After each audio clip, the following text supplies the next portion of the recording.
Hello, friends, and welcome to the Great Podcast. My name is Carlos Guerrero Jr., and I am your host. In today's episode, we're going to talk a little bit about the whole backstory of why I didn't become a police officer and a couple other things like my 10-year reunion coming up. So let's not waste any more time. Let's jump right into it and let's get it started. Cue that intro music.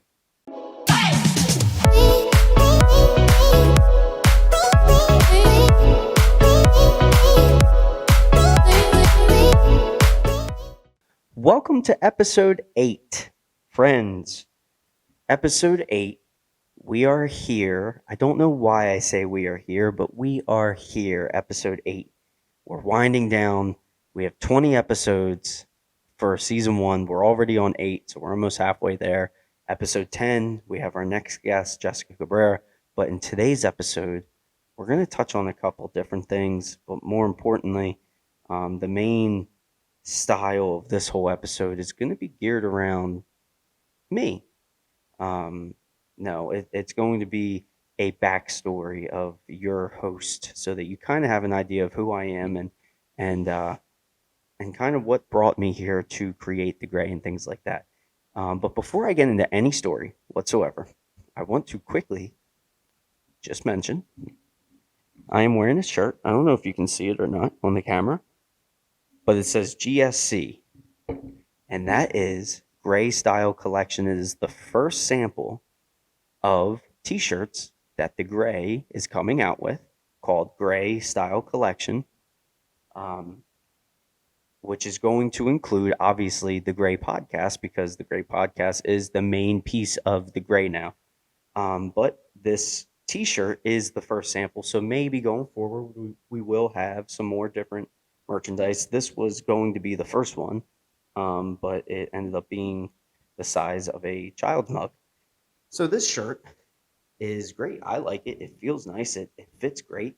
It comes in a crazy amount of different colors. It's unisex, so men, women, whatever you identify yourself as, you can get this shirt and wear it. So it definitely is light. So I do like it. However, I created the back symbol, which you can see it on my Instagram, things like that. I guess I can turn around. Give me 1 second for those who are listening.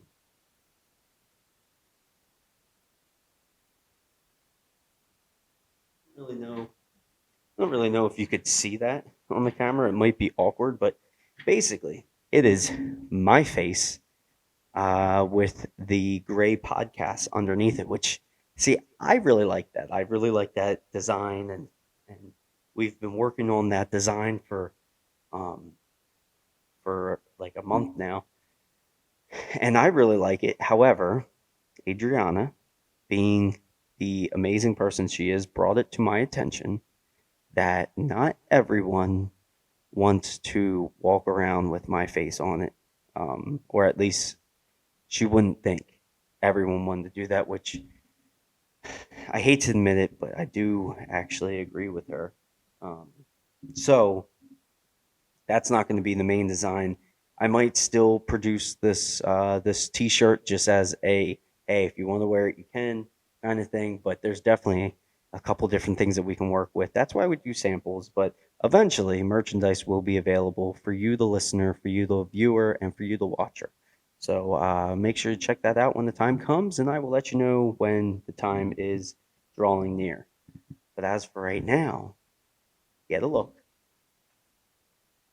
and see what's to come. Okay, moving on to our first topic, and that is that I am getting older. We all are. But I am celebrating specifically my 10-year reunion this year, my 10-year anniversary since graduating high school, which is mind-boggling. It's blowing my mind when I tell people that, who knew me from when I was younger and all the way straight through. They are also thrown off that it's already been 10 years. Now, granted, we had a pandemic, which kind of made everything feel so much faster than what it is, I guess, because we literally lost like 2 years there. It feels like so. To me, it honestly does feel more like 7 or 8 years. But I am celebrating 10 years this year, and my class kind of reached out to everyone on Facebook and said, "Hey, we're going to be doing a reunion, and what does everyone think? Blah blah blah, all this other stuff." And I know there's some of you that do listen, because you've messaged me, that I did go to high school with. Um, I am not sure if I'm going to go to my reunion, honestly, because I haven't talked to really anyone that I've graduated with at all in these 10 years. I mean, don't get me wrong, in passing and here and there conversations, but if I had to count the amount of times I've talked to someone that I actually graduated with, I could almost do it on two hands.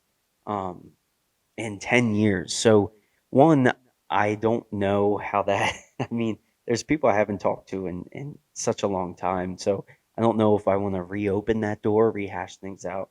But more importantly, the last time I saw my classmates that I graduated high school with, I told them that the next time you see me, because I knew I was going further away for college, I was going to Western Pennsylvania for college, and I knew I wasn't going to see a lot of these people for a bunch of years because I didn't want to live in that area anymore. Um, I said, the next time you see me, which might be in 10 years, I will either be a police officer or an anesthesiologist, which Adriana tells me I do say that wrong, which I have no idea. I thought I've been saying that right my whole life, anesthesiologist, but I guess I'm saying it wrong. So I apologize if you are that, but I'm going to keep saying it that way because she didn't correct me with how to say it correctly. So, anyway, I told people before I left high school, I said, the next time you're going to see me, I will either be a police officer or I will be an anesthesiologist. And in the police officer, I said, or in the military. Police officer or in the military or an anesthesiologist. It was both of those, but those two are, I know that they're separate, but they're together in the sense. So, anyway, I decided to go to college. And before I continue with this story, I just want to say real quick that if, and I truly do believe in this now, if you can't spell the profession that you want to be, if you can't write it on a piece of paper without looking it up and you can't spell it, you probably shouldn't be it. So that is why I still don't know to this day how to spell anesthesiologist. I still have no idea. If I had to take a guess, I would probably spell it like dinosaur. There's no way. I don't even want to try to do it because I'll butcher it right now. And I've had so much time to look it up, but I haven't looked it up because, again, I don't know how to spell it. And I don't even know if Google will know what I'm saying. They're going to be like, what are you looking for? Like, what?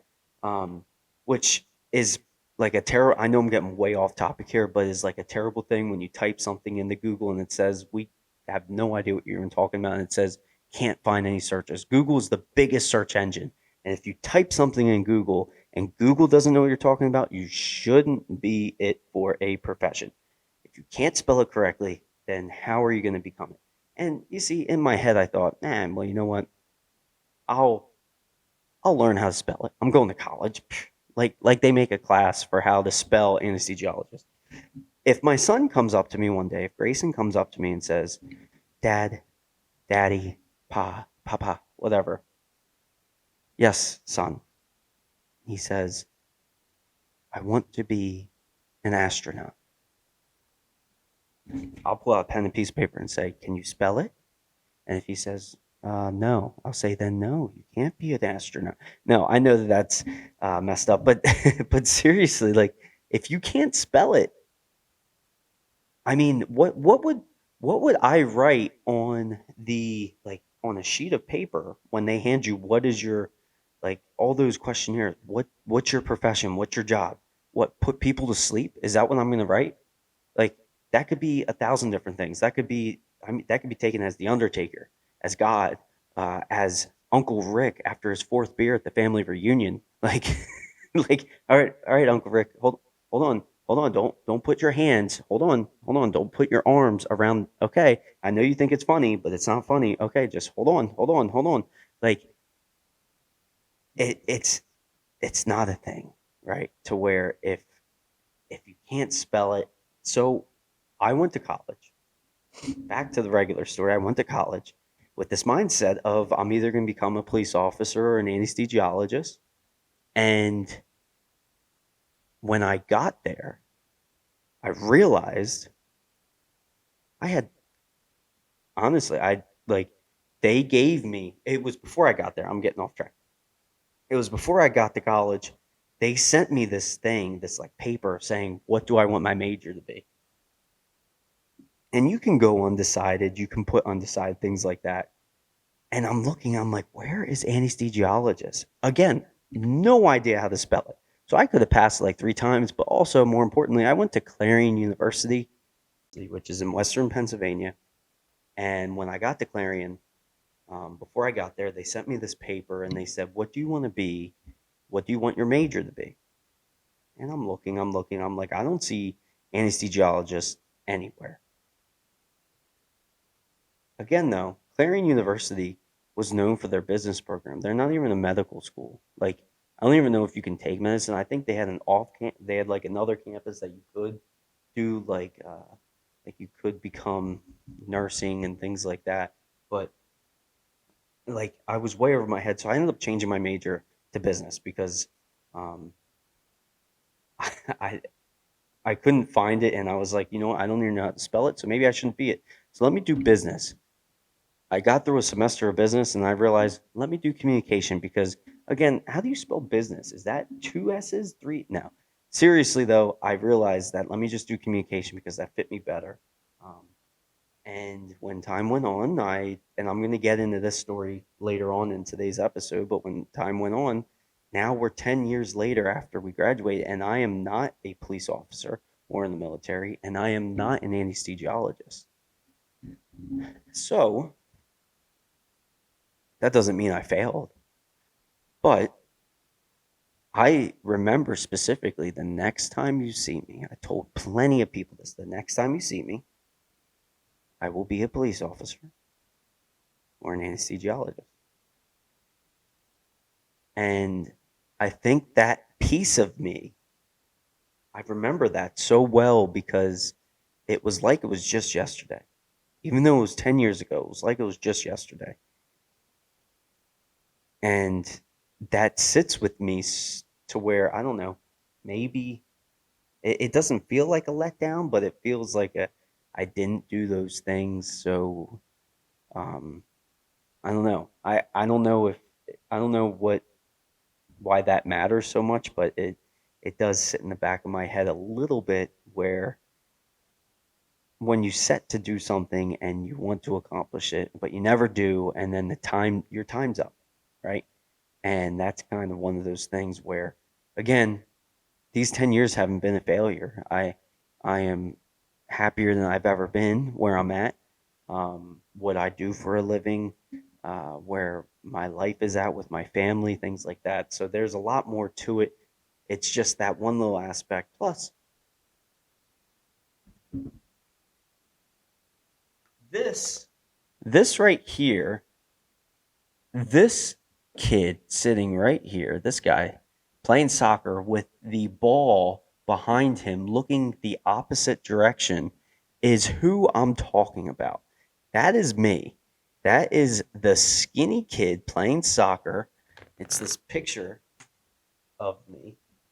It's the skinny kid playing soccer with the ball literally behind me. Behind me. I'm not doing a cool move, okay? I'm looking in the wrong direction with the ball behind me. I don't know what the other player's doing either, but that is one of the funniest things that has ever been taken picture of because again, I have no idea where the ball is. And I don't know if they pass or not. Here's the other thing, you can't really see it, but it's right here. I signed this. I signed this picture after my it was like the senior night. It was like the game like the recognition that we all get. I forget what it's called, but like the big dinner at the end of the year. I signed that picture. Like where young Carlos, where did you think you were going to be in 10 years, like 20 years? Like did you think that you hated soccer. You played soccer to be in shape for basketball. But then when you stop playing basketball, you decide to keep playing soccer. And like, I was never going to play professionally. I wasn't good enough, nor did I like it. I hated soccer. I just played it to stay in shape. Um, I used to do this move where I'd kick the ball as far as I could and just run to it because that was the only move I knew. I knew nothing about soccer whatsoever. Excuse me while I take a drink break. Um, yeah, I mean that's the kid that everyone remembers. Real skinny kid, Puerto Rican kid with this little goatee right here, um, and that's the kid that everyone remembers. That when they see me now, they always have the same response. Wow, you got bigger, you got stalkier, right? No, I just gained weight. um, I am not sure if I want to revisit that, which I think a lot of people who are finally at this point where they've graduated and now it's 10 years later, or I think a lot of my classmates might be facing this. Do I want to revisit that? Right? It's not like high school was bad. High school was great. I was just telling one of my friends the other day in high school, I used to take as many cooking classes as possible. My senior year, I think I took all of them available. I used to cook early in the morning.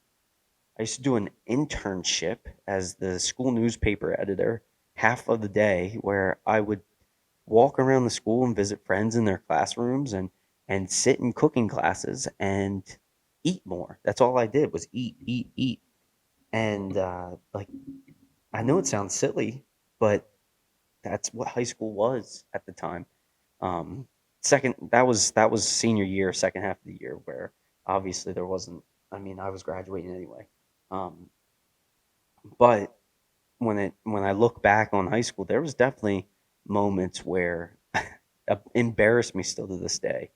Um, so seeing people, seeing old friends, things like that. I mean, I don't know. I when I left high school, it was with the mindset of honestly never returning because I also went through things that I don't really talk about too often, and that is, and which I'll say here is I faced some of my toughest years, which a lot of kids do in high school because of now for me it was because of my race. It was because I was Puerto Rican and my name is Carlos and my last name's Cabrera. Um, and I mean, there was not just high school, but middle school, and it was the same kids, the same people, same humans. I was standing in line one time. We were going to lunch. It was like in seventh grade or sixth grade, something like that.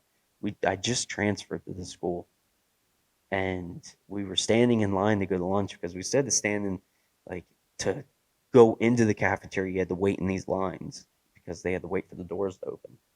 And I'll never forget day after day after day. It was like every Tuesday they did tacos, and it was every Tuesday I knew that I was going to get the joke 1,000 times of, oh, this is Carlos's favorite meal. Oh, this is Carlos's because I was Puerto Rican, and what sucks is, yeah, I love tacos. I love tacos. Tacos are awesome. So many people love tacos, right? I'm not the only one. Not because I'm just Puerto Rican, but because I'm Puerto Rican. Yeah, I do like tacos. I'm Hispanic. Like, come on now. It's like I like rice and beans as well. Um, But getting that joke over and over again from someone who is not Puerto Rican, not Hispanic, Latino, whatever, um, it hits a little different, right? And it did a couple times to me. I mean, there was times where I wasn't in the mood for the jokes, and I would snap back and things like that. There was a time on the bus, a kid called me a dirty Mexican because a lot of people couldn't distinguish Mexicans from other Latinos, so they would just assume that I was Mexican, Spanish or Mexican, right? Because they were ignorant in that sense, um, and not educated enough. There's nothing wrong with Mexicans either. I mean, and I'm not saying that in any way, shape, or form where I'm saying, "Oh, call me a Mexican, that's bad." No, it's just you shouldn't be calling anyone anything. If you're not sure what they are, ask, right? And there's a way to ask. There's a polite way to ask, and there is a professional way to ask someone. Um, but more importantly, don't assume, right?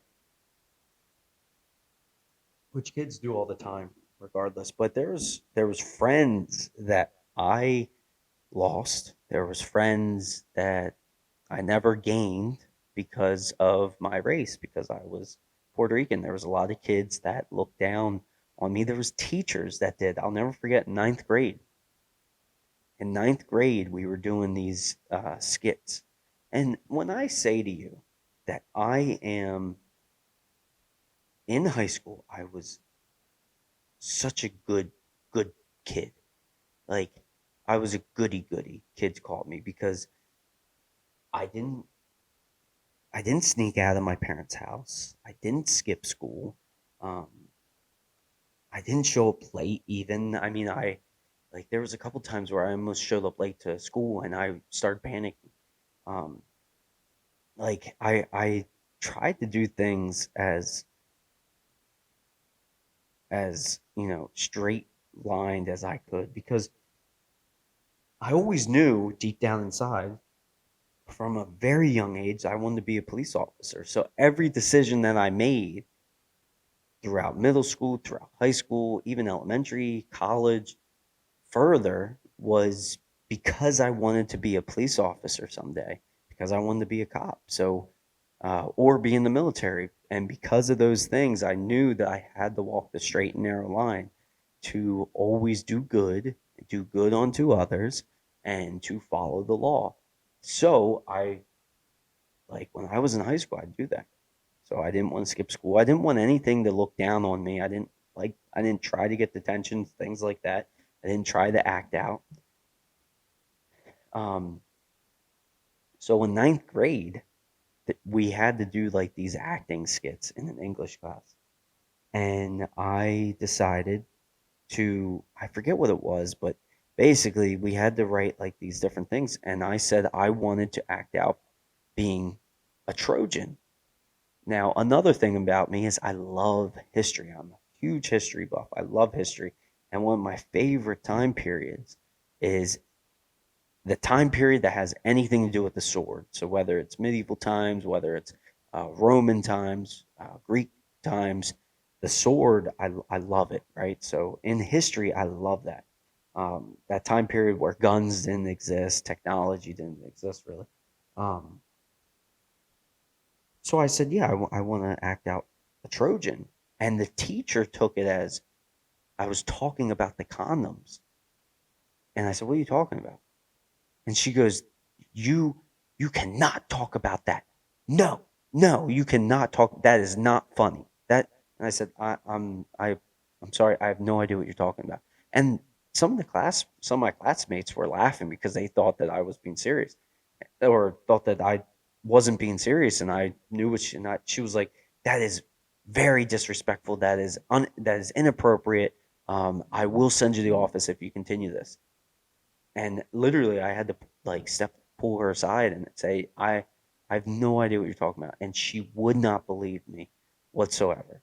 Um, it took until I actually stayed after class and I said, I have no idea what you're talking about. And she said, that is a condom. And I said, why would I talk about condoms? I said, I don't even know what that, like, I don't even know what you mean by that. Like, she said, it's a brand. Trojan is a brand of condom. I said, no, I'm talking about like the wooden horse, like uh, during the Battle of Troy, like Trojans, like Troy. That's what I mean. Like, I want to talk about the wooden horse and all this other, like, that's what I want to act out. It took like time and time again for her to sort of believe me, but I'll never forget her response that she assumed that that's what I was talking about because someone like me would be interested in that. I don't know what that means to this day. Someone like me would be into something like that. I assume someone like you would be into something like that. So that's why I thought that, she said. And that right there was probably the biggest eye opener for me that I am not the same. I am not the same as these other kids, and it's either going to break me or shape me, right? And I chose the latter, and that's what I did. I didn't allow all these different words and different comments that came my way. And I used to have teachers laugh at some comments that kids made. I used to have teachers make comments to me about me being Puerto Rican. Oh, Carlos, you don't know how to speak Spanish? What? You're Puerto Rican. What? You don't know how to. So what if I'm Puerto Rican? So what? No, I don't know how to speak Spanish. Um, there was a lot of comments that maybe some people are listening saying, well, they don't even sound that bad. But when you get them over and over and over again, um, it was just pound, pound, pound, pound of all these different comments throughout every single day. So when I say I don't know if I want to rehash that and open up those doors to go to my 10-year reunion, that's kind of what I mean because I didn't really end on the greatest footing with a lot of people because, you know, words do hurt. And, um, I did everything I could to be better and to overcome it and not freak out on people every time I heard it because I knew that that would set me down into a different way. And again, I wanted to become a police officer one day, and I didn't want to be in trouble with the law whatsoever. So, um, yeah, so that's definitely a decision that I'm going to have to make if I want to go to my reunion and see people that did used to make comments, and not just that, but people that I haven't seen in a long time and haven't talked to on purpose. So, um, hey, we'll see. We'll see if I decide, and we'll see if I decide to open those doors and re-enter the past. Um, but if I don't, then I'm okay with that. But any decision that I make is going to be mine. We're going to take a brief break. And the next segment that we're going to get into is TWS. And we are back. We're going to be moving on to this week's Spotlight, episode 8, this week's Spotlight, which is Timbermade Design Co. Timbermade Design Co. turns wood, turns steel into different kinds of home decor.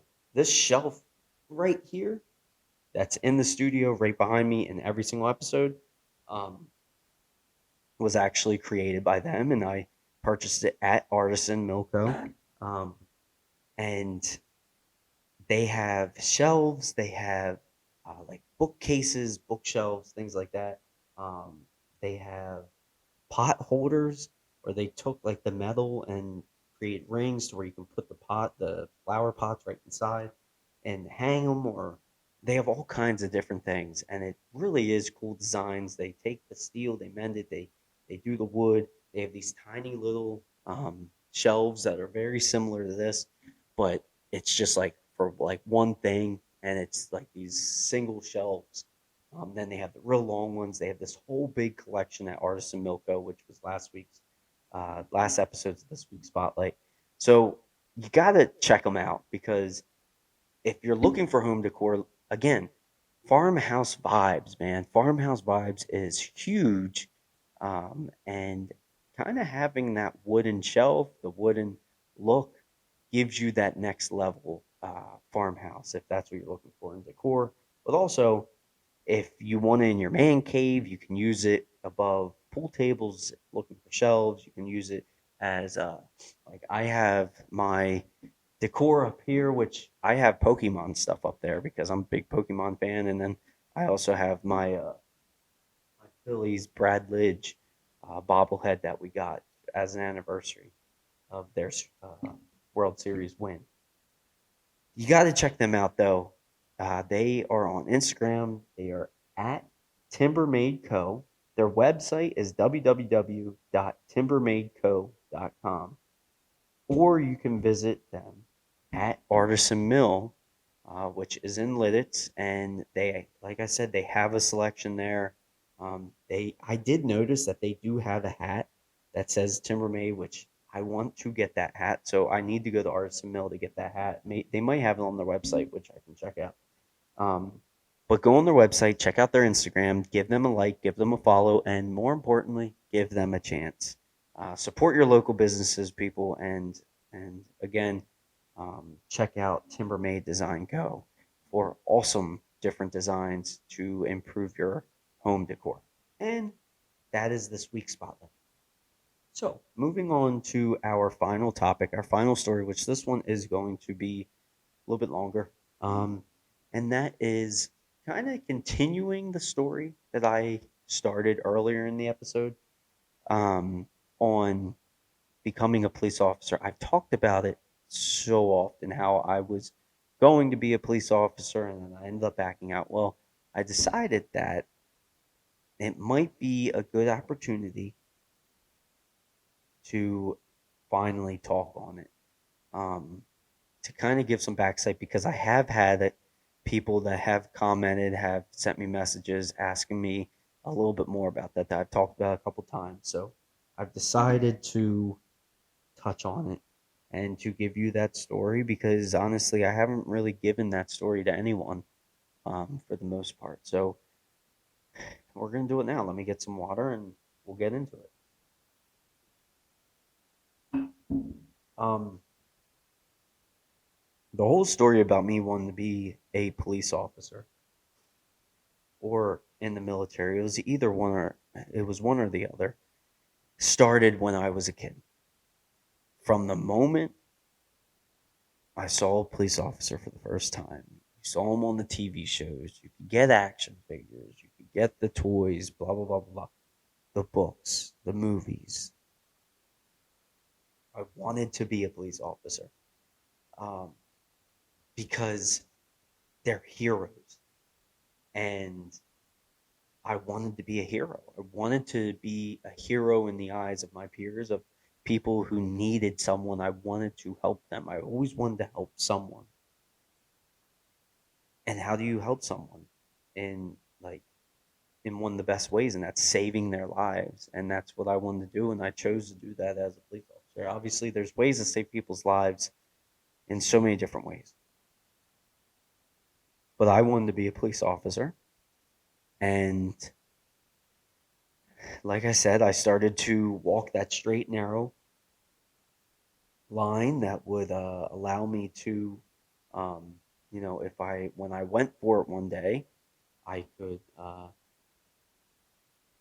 you know, they weren't going to overlook me. And there would be nothing telling them, no, this guy can't do it. I wanted to make sure that everything was in line, everything was in check.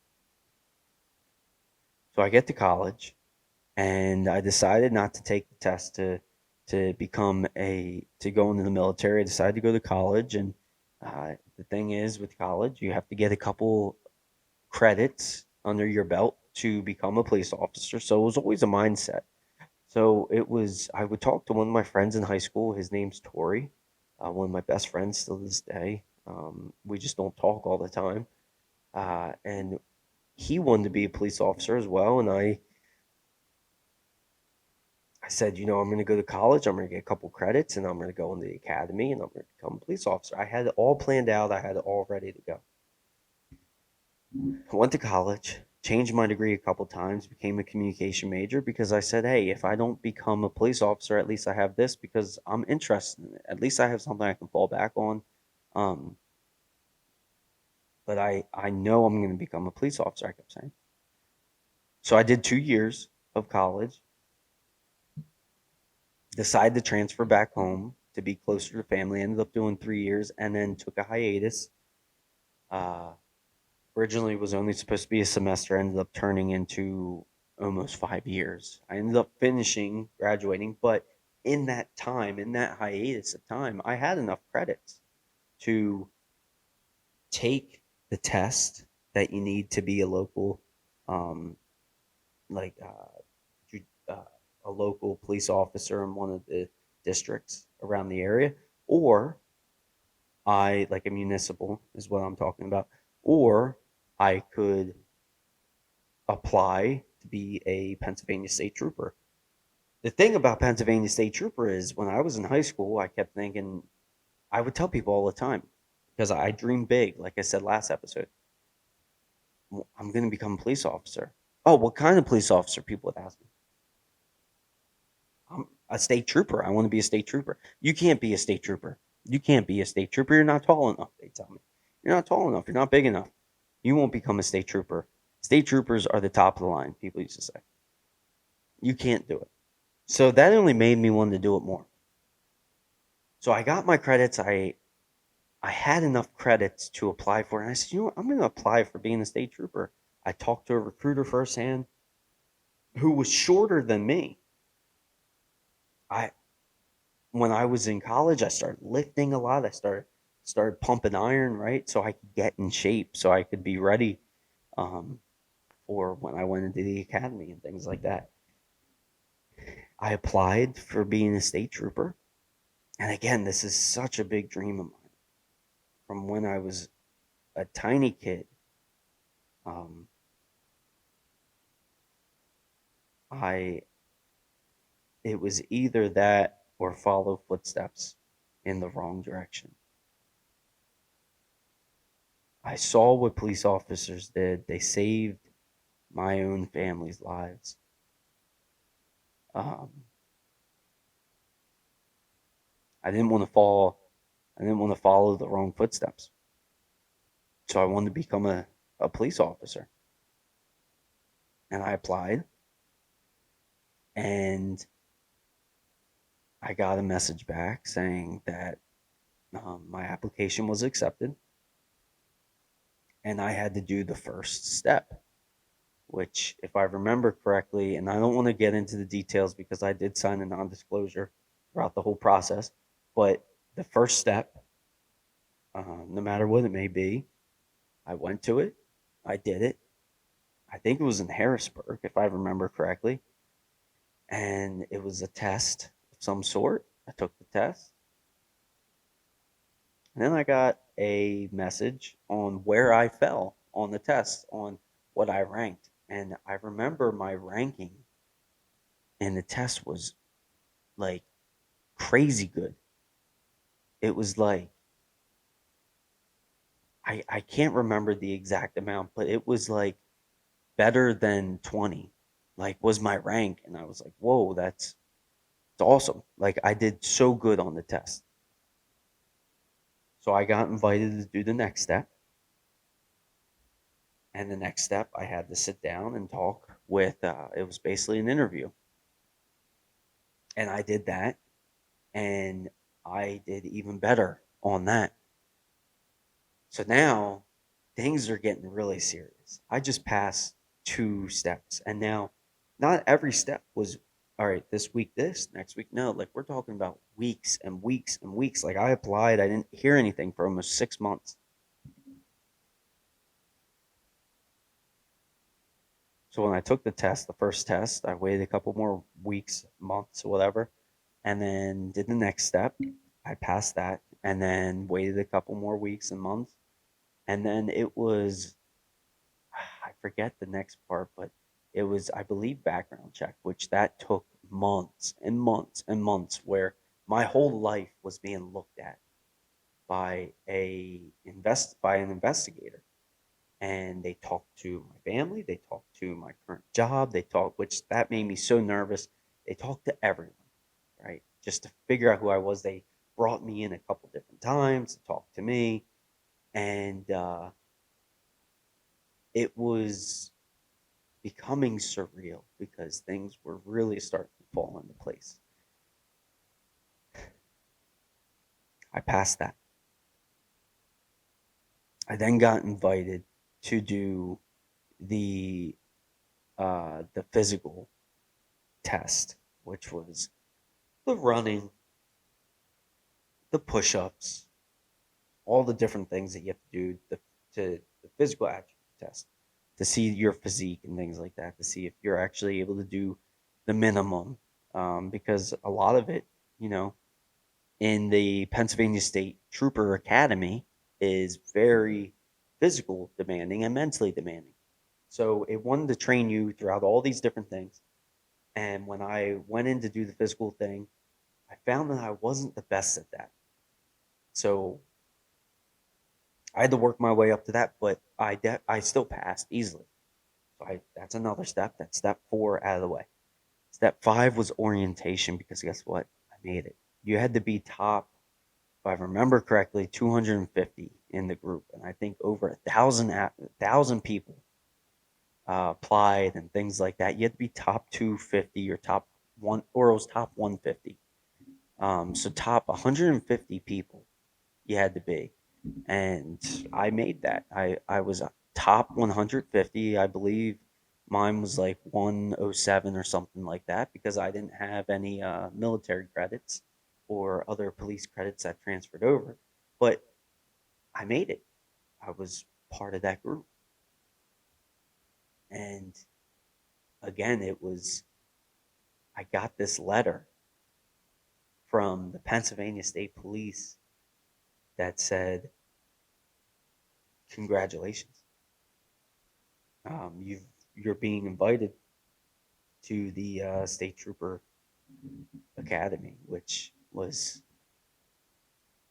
so surreal. And maybe I'm getting ahead of myself because maybe this happened afterwards, after this. But anyway, I did get that letter and I cried.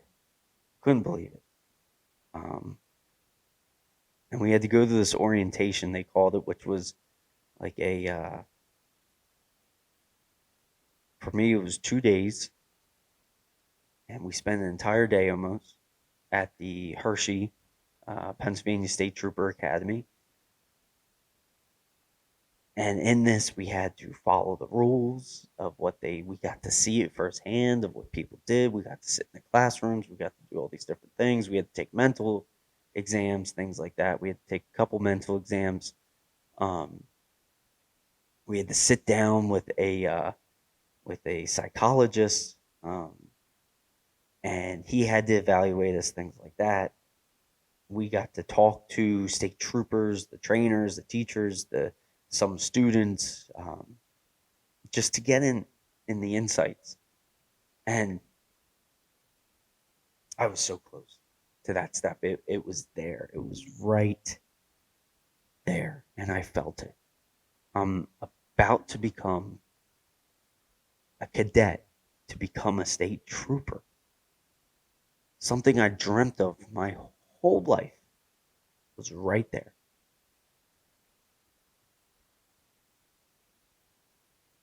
And orientation came, it went.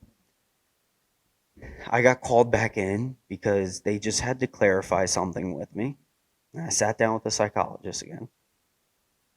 And he said, we're sitting in his office, just him and I. And he says, um,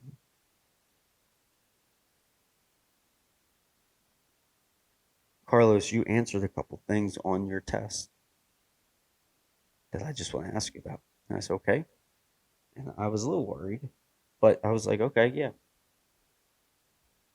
And I'm checking my cat because he's getting ready to walk on the soundboard. Um, and I said, yeah, of course. Um, what questions do you have? And he says, you know, you answered on your test that you are a big family person. I said, yeah, I am. I'm a big family person. He said, yeah, there's a couple questions that basically that you answered it that way. And I said, yeah. I said, family is everything. I love my family. He said, okay. He said, do you know what you're getting yourself into? I said, yes, of course I do. He said, no. Do you know what you're getting yourself into? Because this here is your family. They are your family as well. But when you're on the job and you're on shift and you're clocked in, your mind has to be here because there's lives that depend on you.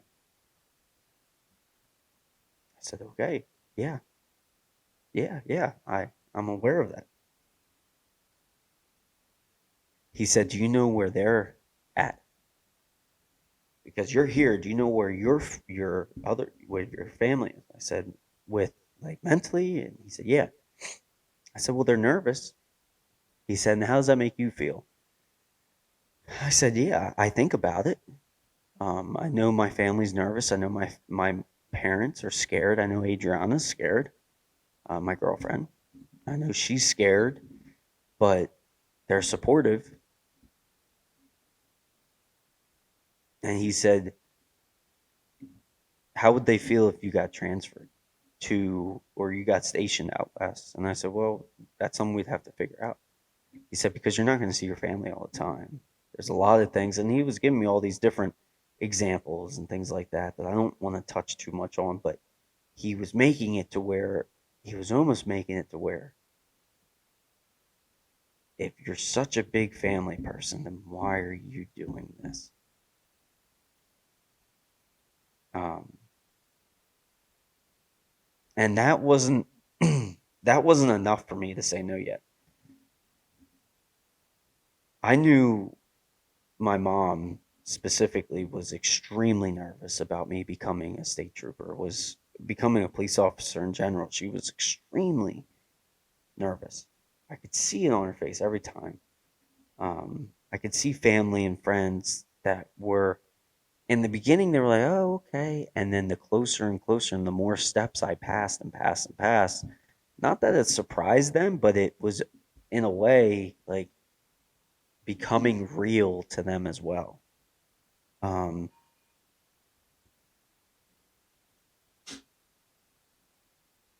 to the point,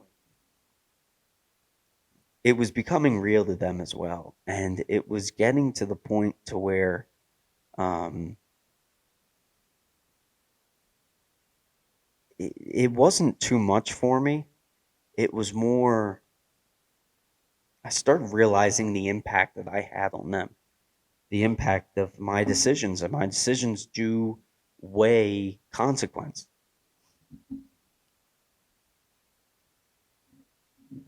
The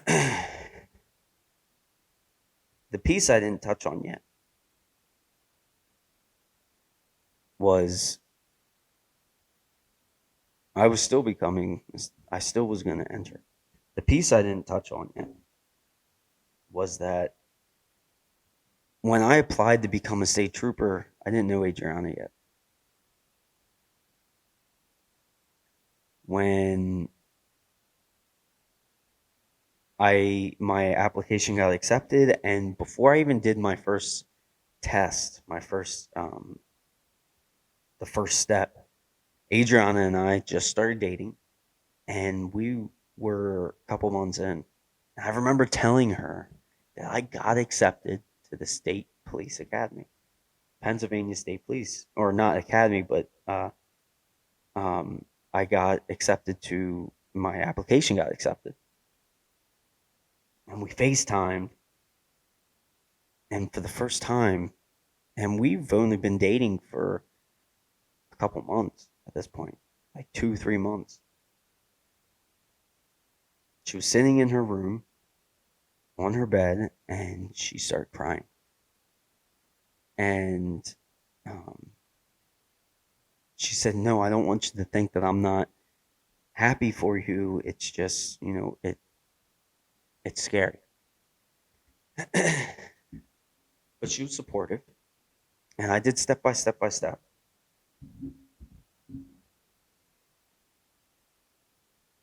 It wasn't until, because she was supportive all throughout. She never stopped being supportive. It wasn't until I had to send in my decision if I would be attending the academy, because I got my letter saying, so yeah, let's fast forward to that point now, to the letter. I get the letter. Congratulations, you've been accepted. I went to orientation, and I took like a month of thinking, and I had to hurry up and make a decision, because it was coming down to the wire. And it was, when you're there, you're there. You live there. You don't, it's not like other academies. You don't commute back and forth. You live there. Sunday through Saturday, you live at the academy, and some weekends, depending on what's going on, things like that, the circumstances, you might be able to go home. You can talk to your family, during the hours that you're allowed to, but those are almost very seldom. There's not many of them. You can write letters, things like that, because we don't even have our phones. Um, it's a boot camp in some ways. And when the time came for me to make that decision, I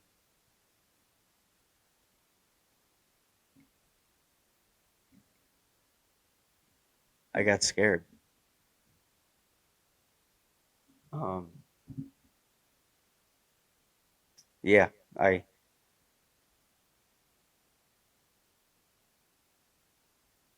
a lifetime dream of mine I got scared with, not because of my life. No. I know that that's only part of it. Uh I got scared because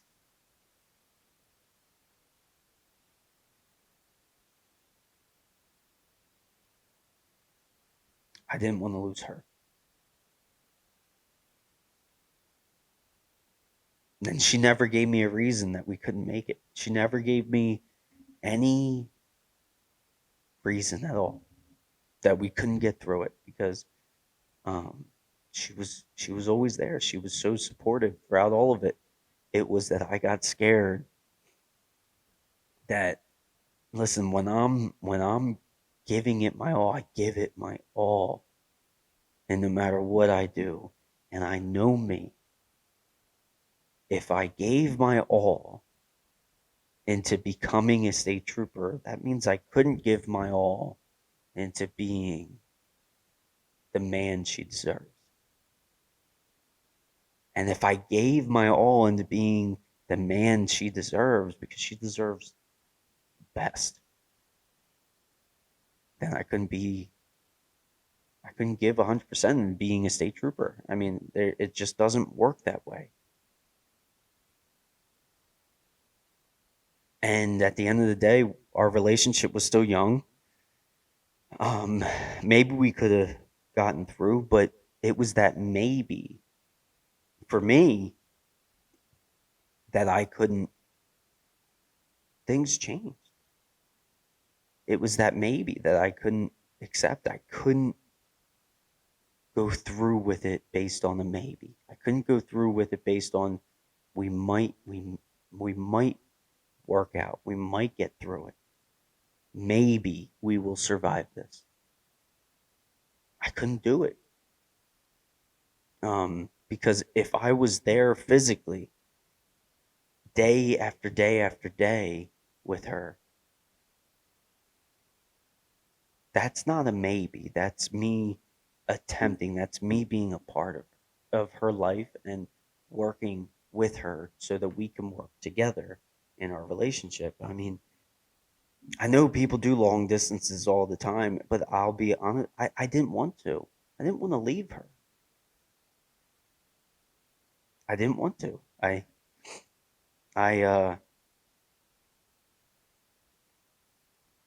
I couldn't second guess myself and take a seat that I was unsure about. There was only 150 or 175, something like that, seats available out of over 1,000 people that applied. Over 1,000 people, there was only 100 and some odd change seats available. Now, granted, they could apply again, but then they have to go through every single step again. Why would I take a chair? Why would I take a seat from the 151st person? Let's just say that there's 150 chairs. Why would I take a chair from that 151st person who's wanted it just as much as I have my whole life, their whole life, but is now committed fully into it? Why would I take their chair? Because I am unsure at this moment.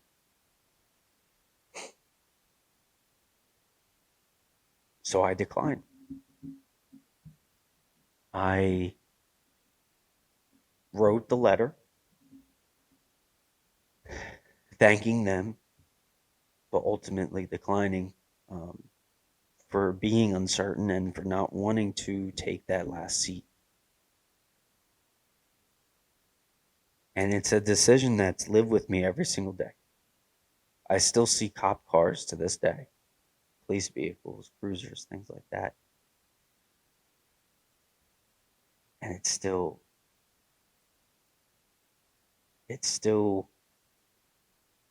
uh, gives me that feeling because I gave up that dream. Um,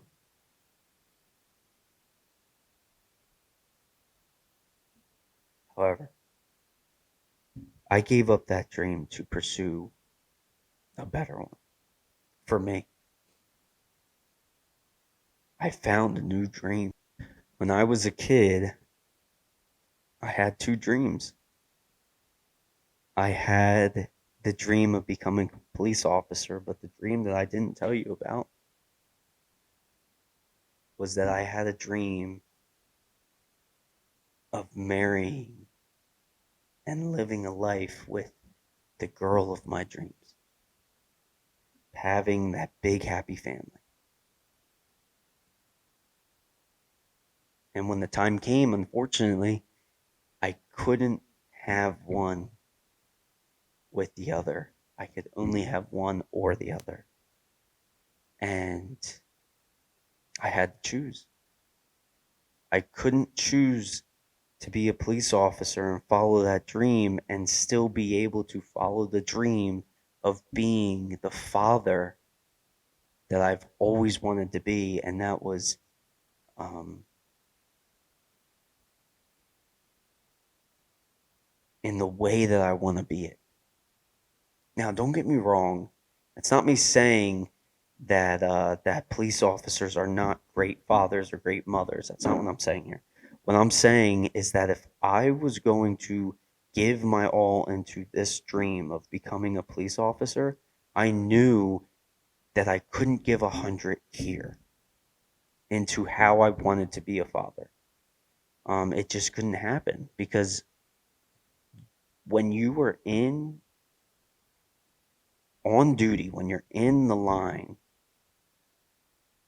your mind has to be here. You can't stray your mind here because you don't know what could happen. And don't get me wrong, that can happen anywhere. But I knew that the man that I am, if I wanted to be a better man for my family, I couldn't let my family go to bed each and every night scared. I couldn't do it. And I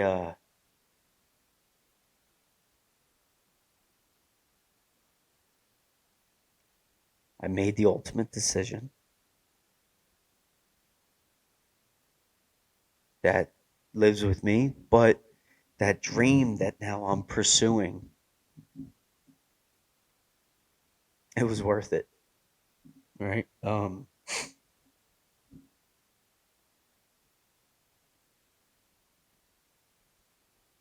It was worth it.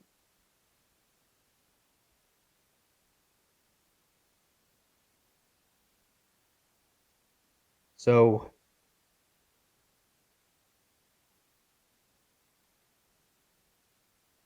as my final thought in today's episode, life doesn't go as planned. Sometimes you need to create a new plan, and that's okay.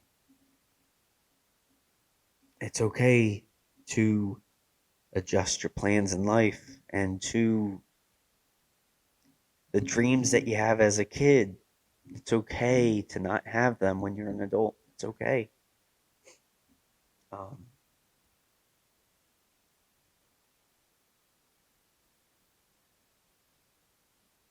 I want to thank you all for listening, for tuning in, and for watching. Um, this episode is dedicated to the best dream that ever came true for me. I hope you all have a wonderful weekend. And until next time, welcome to the Gray.